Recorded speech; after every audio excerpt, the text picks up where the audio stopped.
What's going on, everybody? Welcome back to another edition of Dealing with the Devils on Talking Ball.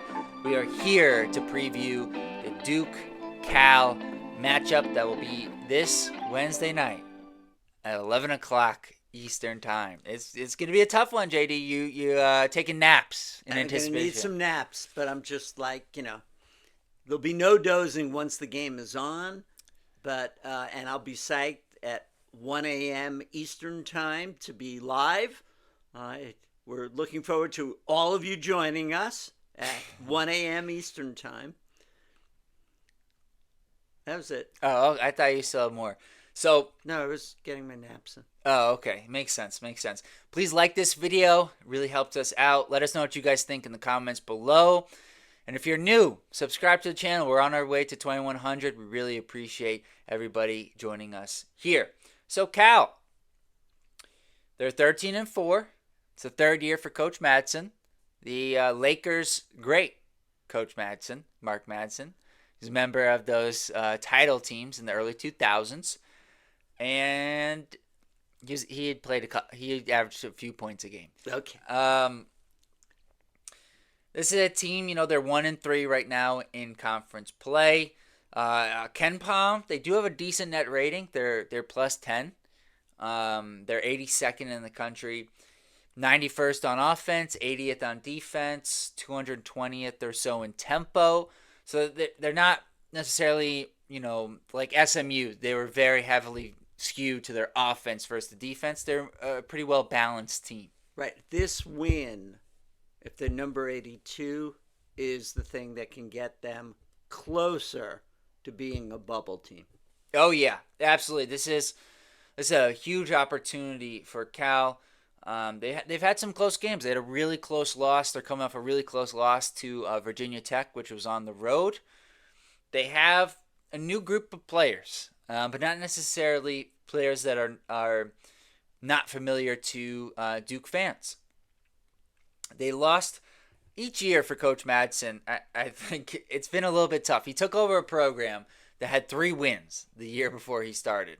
Very similar to Coach Kelsey at Louisville. But a major difference, Louisville has big backing. That's a basketball school. Cal, it's not the same. They've got to worry about academics. It's Surfing. no, a little bit. Berkeley. It's not San Diego, okay? And so his first year, they have Jalen Tyson. He develops really well. He ends up being a first-round pick. He's playing for the Cavs now.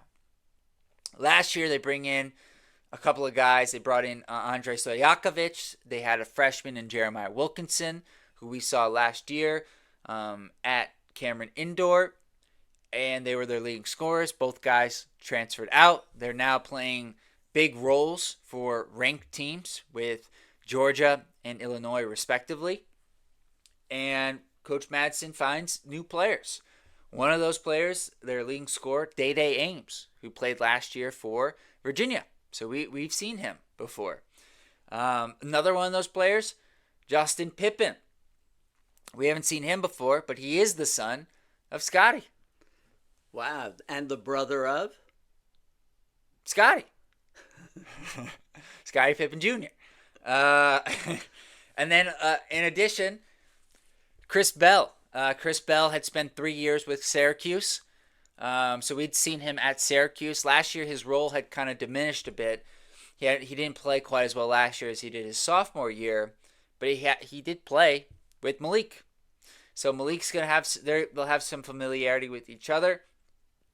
And then, in terms of players that I think Duke fans might remember, Lee Dort was the backup center for Cal. He played 15 minutes or so last year, so he is back on this Cal team. So let's pull up the stats for Cal. We'll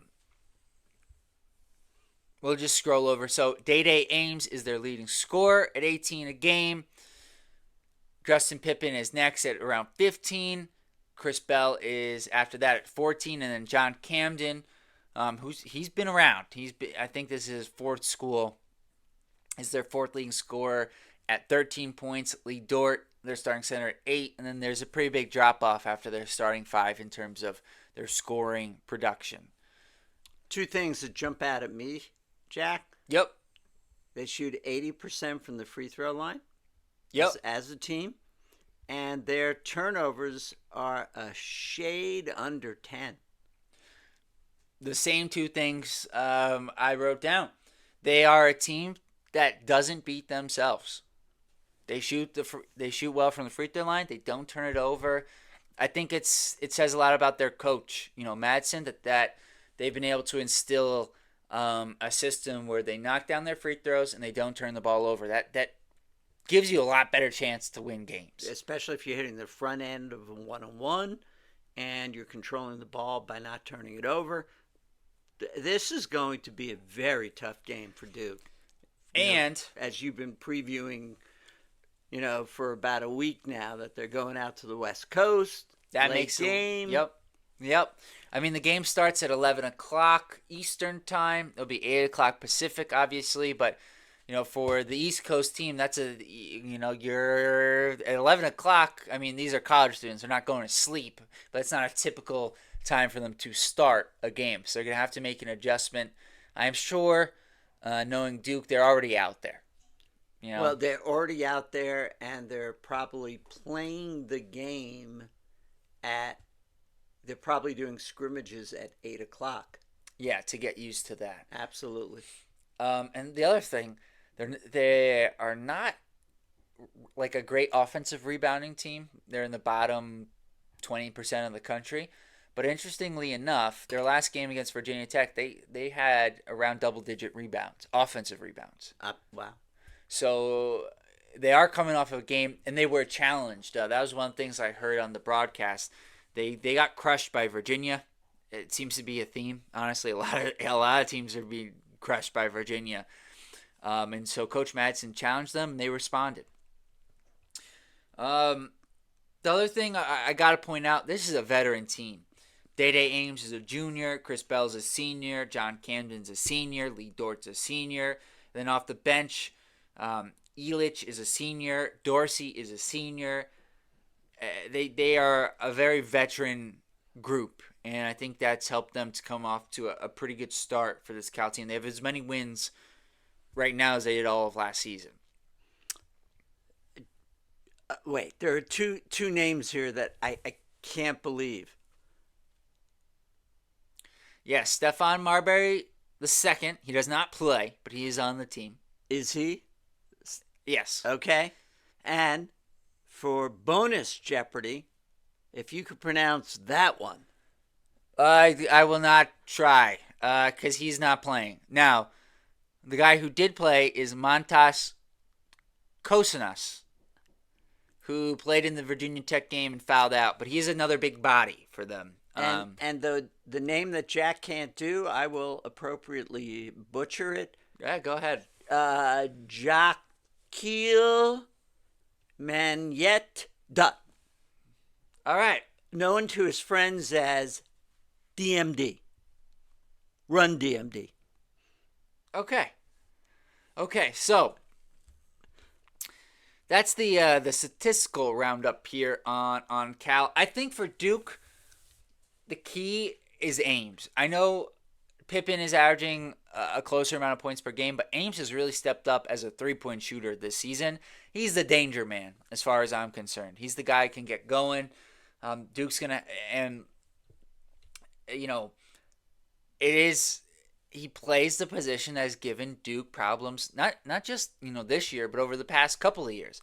He's a smaller, quick point guard. And this year, he can shoot the three. How many times have we seen that profile of player give Duke problems? A lot. So I think he's the guy that Duke's got to key in on. And he's the guy who, when Dame Sarr is in the game, Dame is going to be guarding Day-Day Ames. So for me, I have three keys to the game. But before that, last year, we beat them 78-57. We're on a 3-game winning streak, and it's going to still be a tough game. So, three keys for me. That first segment, I did listen to Coach Shire's post game interview, and it is just perplexing what happens in the first segment. So win the first segment. And, I know we come back and it's 12-12, 5 minutes into the game, we come back from it. But please, let's not have to struggle. Let's just go out and win it. The second thing is I would love to see a defensive effort for 40 minutes. I mean, it may be too much to ask for to have a complete game from both the offense and the defense. I'm going to take on the road. I know we'll be tired and everything. Shooting offensive sets may be off a bit, but you can still play D. I want the D to be there for as much of the game as possible. And I asked the question, is his star rising? As in Dame Sar. Okay. If he can put together another good game, as Shire said during the interview, those minutes in the second half of the first half were just phenomenal. Phenomenal. He was his energy was contagious. Yep. He was having him out there. I would like to see yet another performance by him, maybe paired with a couple of 3-pointers, from the corner. And so for me, win the first segment, complete effort on defense, and Dame Sar continues his rise. Yeah, I think those are good keys. Those are good keys. It made me. I want to see if I can look this up right now because, as you mentioned, I've been on this all year. Dame Sar, his defense of late has been phenomenal.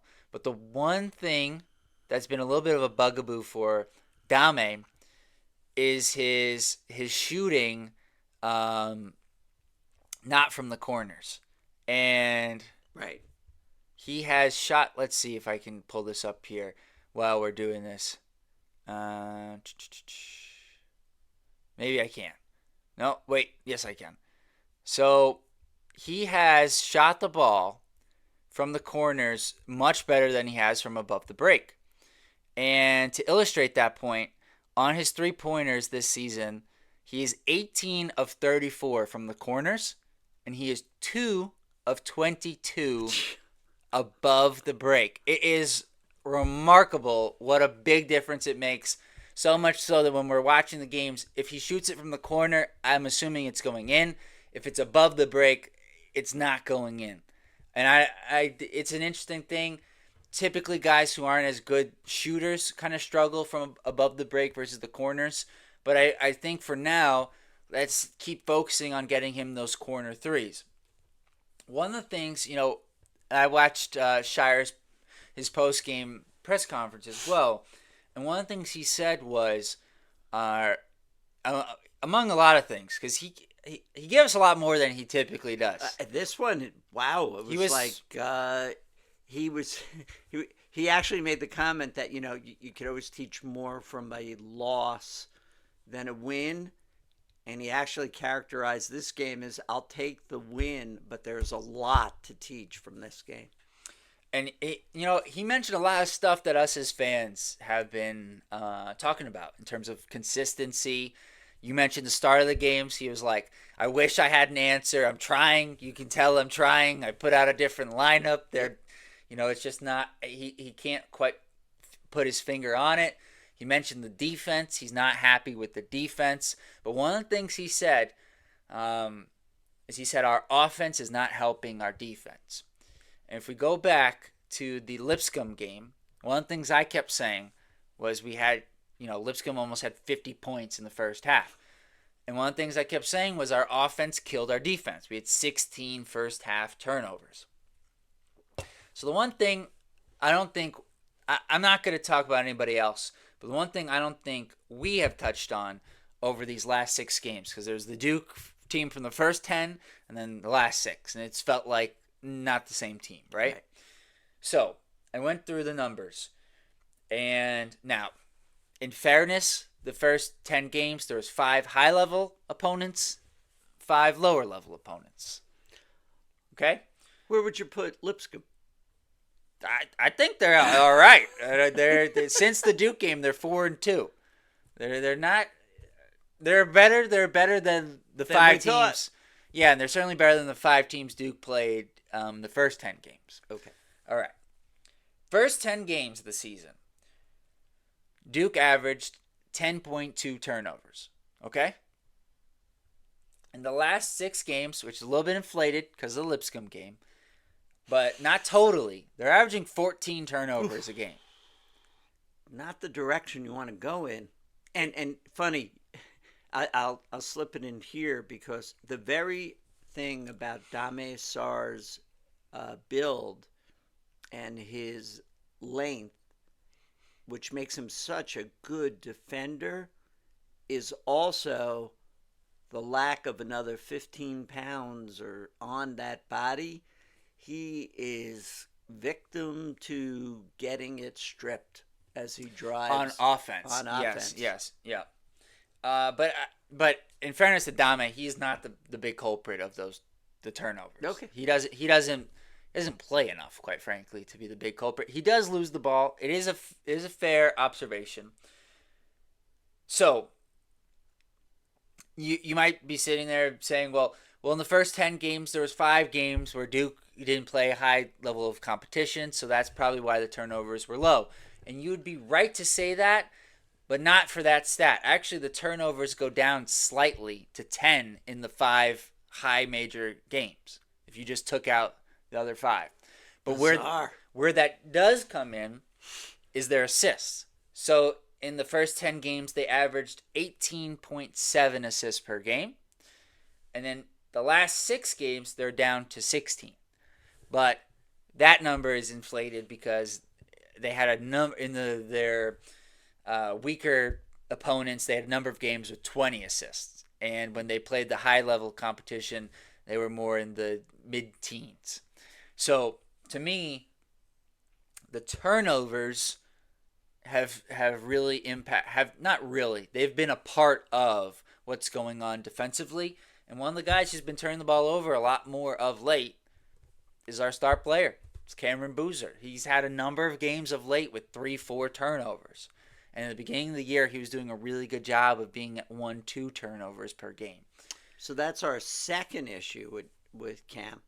Yeah. Overall, his defense has been problematic. Not great. Yeah. And now if you combine that with a number of turnovers on offense, and yet, that stat line of 20 points, close to 10 rebounds.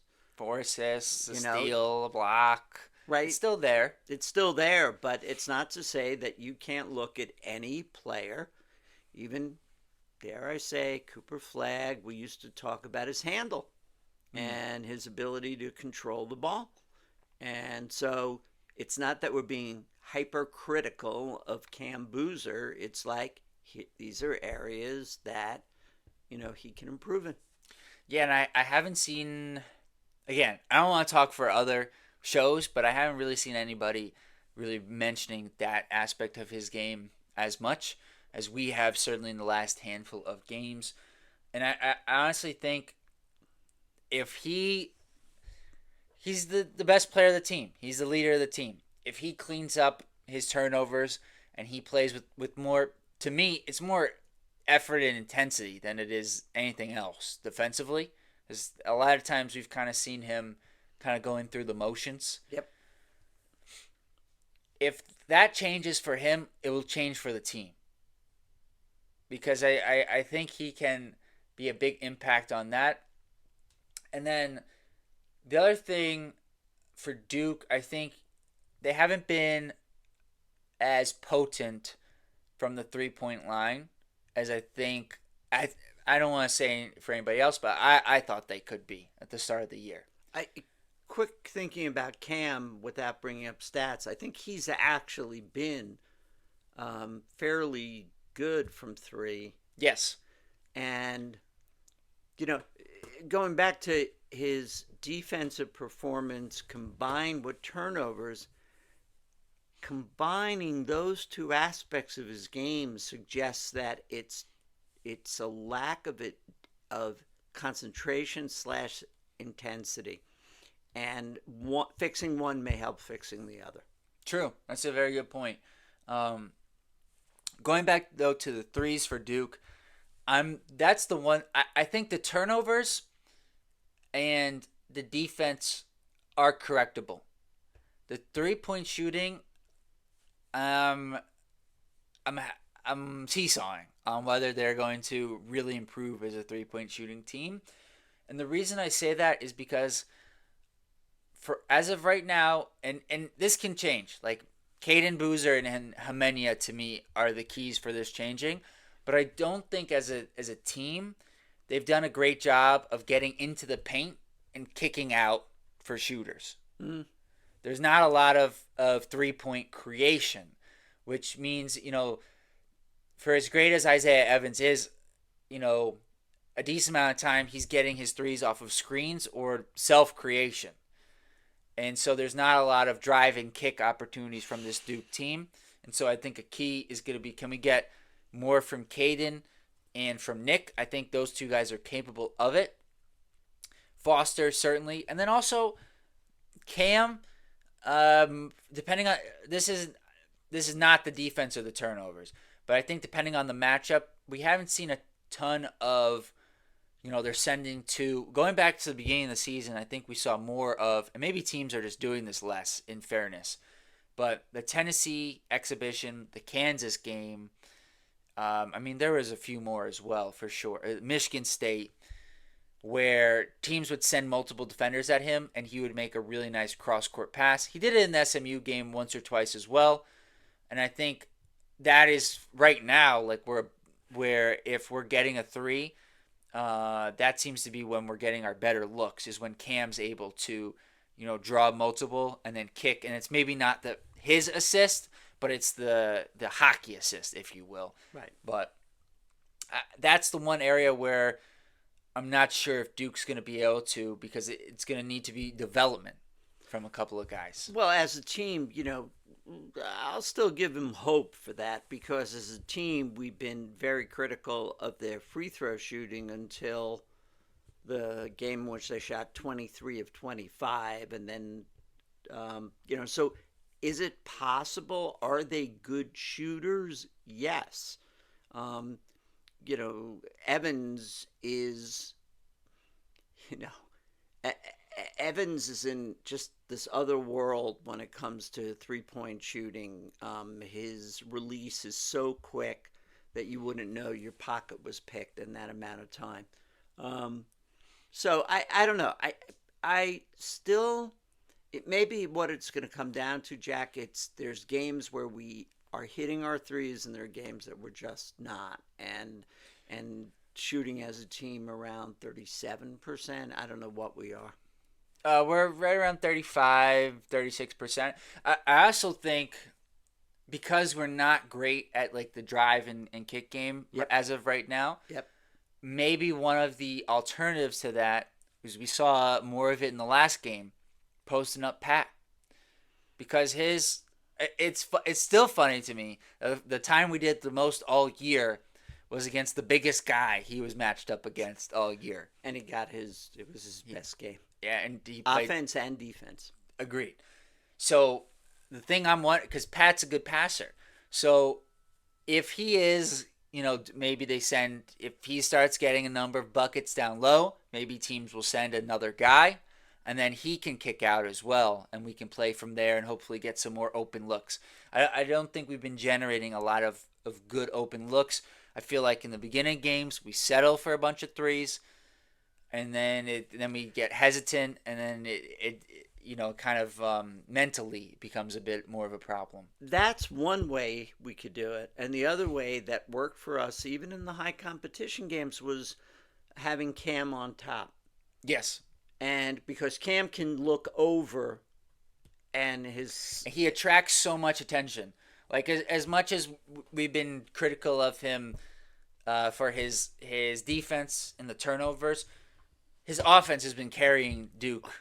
Up until the last couple games, there really wasn't a consistent number two. Now Evans has been very consistent the past couple games as a second scoring option for Duke. But yeah, his offense, the level of attention he commands, he is just a matchup problem. He really is.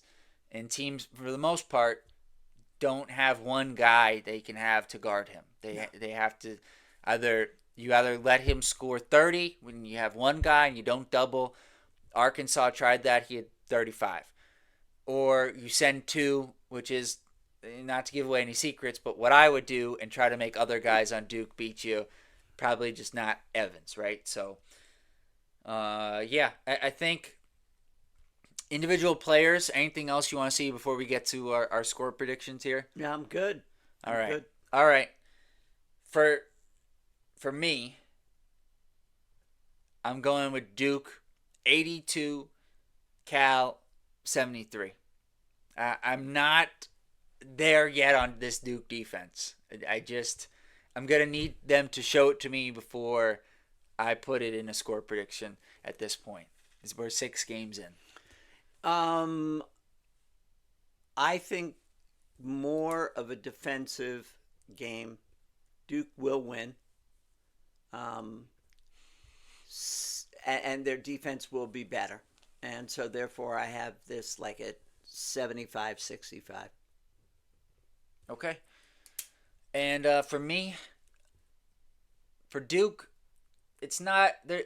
I know I went through a lot of stats there from the season, but to me, with this team right now, it's not about stats. It's about consistency and effort.